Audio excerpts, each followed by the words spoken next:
Nihimo na og pakisusi sa water retention pond sa Monterasas de Cebu ang mga sakop sa DENR Region 7 uban sa Senro ug Barangay Guadalupe officials tungod sa nasinating baha diha sa maong barangay atol sa pagkuso-kuso sa Bagyong Tino. Si Femery Dumabok sa report. Sa video nga kuha ni netizen Carmela Hitubig, makita ang baha nga hapit na moabot sa mga atop nining kabalayan. Ang pagbaha din hinahitabo sa 7th Street sa Guadalajara, Barangay Guadalupe, Cebu City. Ug kapin sa 20 ka panimay dinhing dapitang apektado. Gari tungod sa bulog sa baha, kining konkreto nga koral dinhi sa likod sa ilang mga balay ang nagguba. Mato sa mga mulupyo nga unang higayon nga nakasanati sila og susama ka lawma nga baha. Ug ikabalak nila nga mosamot pa kini sa mga mosunod nga bati ang panahon. Ang lugar nga naa sa ubos nga bahin sa gidevelop nga Monterasas de Cebu nga usa ka high-end residential area. Usa sa ilang gidudahan nga contributor sa halapad nga baha niadtong Bagyong Tino ang naisgutang proyekto. Wa may gadahom nga kusog ding baha pod, nilapas gid siya anang kuan diha, nilapas gid siya. Unya apil anapog diri, taga diri ang tubig. Unya kusog kay pressure na hugno ang among paril, ang among koral. Sa inyong gidudahan sa asa tugikan tutubigan sir. Dito ginasbabaw gid gikan ma'am, sa bukid ginagikan. Kana ilagingon nga Monterasas. Possible gid. Kay wa na may lain kay diri sa Guadalupe kay kana mong dalan da street kina igo gina sa moa gid nya. Diri nang lusot ni diri ah.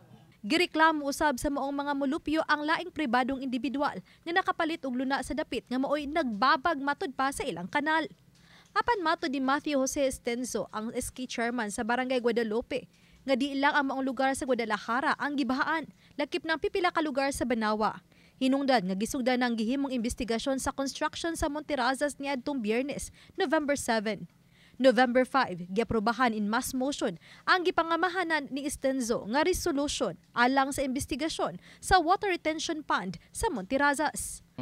Department of Environment and Natural Resources uban nato sa city government agencies after atong timeline na November 5 nagpasa resolution, pag November 7 mismo kay niadto na ta dito kuyog nila, and then naapod nilang development or ilang management para to.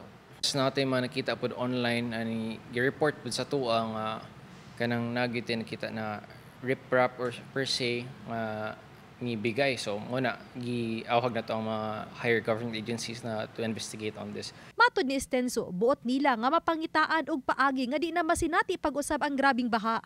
Call for action kay tungod first time gani siya nitabo nga ni na baha. And sa mga nahitabo sa uban ng mga lugar, luoy kayo daghan gyud mga nakalasang kinabuhi, wala di mi ganahan mitabo na siya because aside from being a barangay councilor, I am a disaster responder as well. Pasalamaton ko sa DENR na gisugdan na investigasyon na i-check yun unsay compliance sa mga line-line na mga rules and regulations regarding this development.